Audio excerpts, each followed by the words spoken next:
시간 혹은 처가에 갔는데 노동시키면 가사도우미 시급으로 계산해서 상대가 머무르고 노동한 시간만큼 돈 지급하기. 자기 부모 생일 자기가 챙기기. 자기 부모 안부는 자기가 묵기. 결혼 후 각자 불어나는 재산 대해서는 서로 터치하지 않기로 하고, 생활비에서 여유분 남으면 그거 모아뒀다 아이한테 주는 걸로. 아니 이게 가능하다고 보세요, 여러분?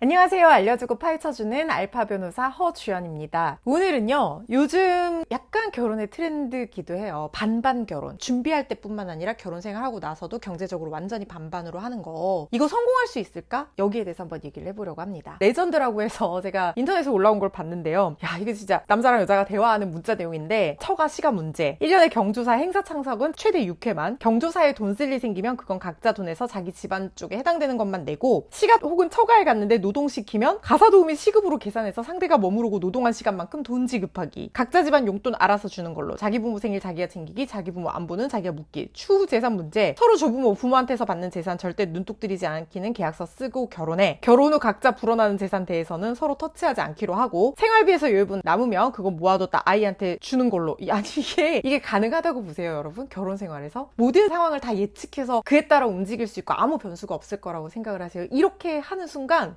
상대방도 마찬가지로 내가 해준 것에 대해서만 생각할 수밖에 없어요. 저는 결론부터 말씀드리자면 이거는 결혼 생활의 본질상 성공할 수가 없다고 생각을 해요. 왜냐하면 결혼 생활이라는 건 여러분 단순한 경제적인 공동체만 의미하는 게 아니에요. 사업 파트너가 아니란 말이죠. 사업을 해도요, 공동 투자를 하게 되면 비즈니스 관계에서 완전히 계약서 쓰고 약정서 쓰고 수익 비율 정하고 이렇게 해서 공동 투자를 해도 분쟁이 생겨요. 근데 결혼의 본질은 뭐예요? 애정과 신뢰를 바탕으로 하는 경제적 그리고 정서적 공동체잖아요. 유형적인 요소뿐만 아니라 무형적인 요소가 결합이 되어 있고, 어떻게 보면 무형적인 요소가 훨씬 큰 게 바로 결혼 생활이란 말이죠. 그렇기 때문에 경제적으로 반을 나누는 것은 마음을 반으로 딱 진짜 무자르듯 자를 수가 없기 때문에 경제적으로도 절반을 딱 나눠서 성공하기가 쉽지가 않다라는 말씀을 저는 드리고 싶어요. 물론 결혼을 준비하면서는 가능할 수도 있습니다. 그러니까 예를 들면 집도 딱 반반하고 혼수도 딱 반반하고 결혼식 비용 10대도 반반하고 다 반반을 하자. 거기까지 가능할 수 있어요. 뭐 쉽지는 않지만 할 수 있죠.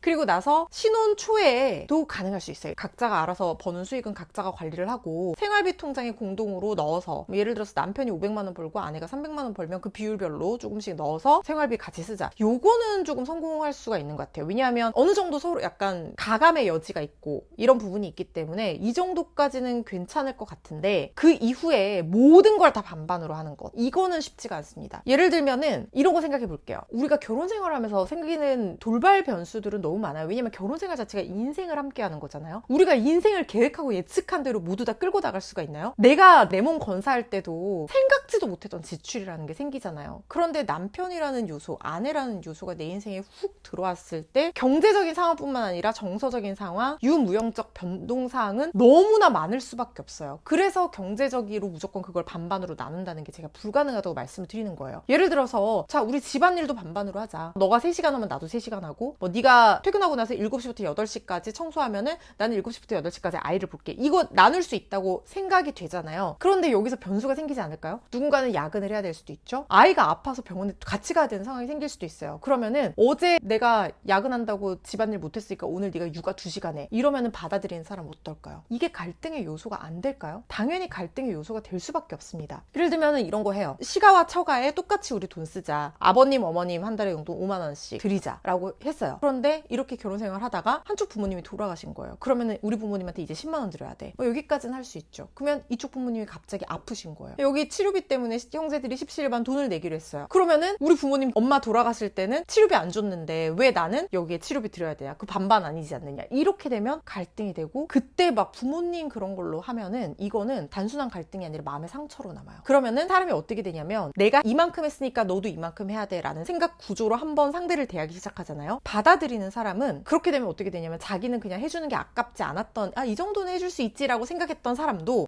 얘가 나를 계산적으로 대하네? 그렇다면 내가 저번에 얘한테 뭘 해줬지? 나는 이렇게 했는데 왜 얘는 나한테 이런 것까지 요구하는 거지? 라고 생각을 할 수밖에 없어요. 그리고 인간의 본능상 내가 해준 거는 기억을 많이 해도 내가 받은 거는 잘 모를 수 있거든요. 근데 상대방은 그거를 내가 해줬다라고 여기고 있는 경우도 굉장히 많을 수 있어요. 그렇게 된다고 하면 사실상 이거를 이런 무형적인 가치까지 다 나눌 수가 없다는 거죠. 더 큰 문제는 뭐냐면 이걸 물리적으로 나눌 수 없는 것보다 더 중요한 문제는 뭐냐면 그 마음이 그렇게 생각의 구조가 그렇게 돌아가게 된다고 하면 이건 더 이상 애정과 신뢰를 바탕으로 한 정서적 공동체로 영위할 수가 없게 되는 거예요. 그렇게 되면은 결국에는 갈등이 되고 다툼이 되고 이 갈등이 깊어지고 잦아지면 이혼 소송을 하러 올 수밖에 없는 그런 상황이 될 수밖에 없는 거예요. 그리고 여기서 아기라도 태어나면 더 심해집니다. 진짜 뭐 그냥 신혼 초에는 너 있고 나 있고 이렇게 둘이 있을 때는 어느 정도 이게 유지가 될 수 있지만 시간이 지날수록 변수는 늘어나게 되고 아기가 생긴다고 하면 이 아기에게 드는 돈과 노력, 마음 이런 것들은 정말 정형화할 수가 없거든요. 그런 경우에 또 반반으로 하자. 나는 밖에서 계속 돈 벌고 왔는데 또 애기 목욕시켜야 돼? 라고 하면 집에 있던 아내는 나 하루 종일 애기 봤는데 나 애기 목욕까지 시켜야 돼? 이렇게 될 수 있거든요. 그건 반반으로 나눌 수가 없는 부분이거든요. 그래서 선순환을 만드는 게 저는 되게 중요하다고 생각하는 게 이거는 뭐 결혼한 부분만 아니라 연인 사이에서도 저는 늘 그렇게 생각해요. 쉽지는 않지만 내가 해준 거는 잊어버려야 돼. 내가 해준 거는 당연하다고 생각해야 돼. 하지만 상대방이 나한테 해주는 거는 절대 당연해져서는 안 돼요. 이건 반대로 얘기하면 뭐냐면요. 내가 해주는 걸 난 잊어버리고 나는 당연하게 생각을 하는데 상대방이 그것까지 당연하게 생각해버리면 여기서는 화가 날 수밖에 없어요. 그 순간 내가 당연하다고 생각해서 상대방한테 뭔가를 해줬는데 그걸 상대방이 나보다 더 당연하게 받아들이는 건 별개의 문제거든요. 그렇기 때문에 항상 해준 것 말고 받은 것에 대해서 생각해야 돼요. 근데 그걸 어느 한쪽만 그렇게 생각해야 되는 게 아니라 양쪽이 그렇게 생각을 해야지 선순환 구조가 만들어진다고 생각해요. 여러분, 사랑은요 주는 것인데, 주고받는 것인데 내 입장에서 생각했을 때, 갈등이 생겼을 때는 사랑은 주는 거라고 생각하는 게 갈등을 줄일 수 있는 제일 좋은 방법인 것 같다는 생각이 듭니다. 그래서 요즘에 반반 결혼 많이들 얘기하시고 가능하다고 생각하시고, 특히 젊은 분들 결혼하실 때 앞으로 우리는 모든 걸 다 나누기로 했다라고 하시다가 이혼 상담하러 찾아오시는 분들 많거든요. 그래서 반반 결혼 아예 안 된다고 생각하시고 내가 뭘 더 해줄 수 있을지를 좀 고민해 보시면 좀 선순환의 구조가 만들어지지 않을까 하는 생각이 듭니다. 유익하셨다면 좋아요, 댓글, 알림 설정, 구독 눌러주세요. 알파 변호사였습니다. 감사합니다.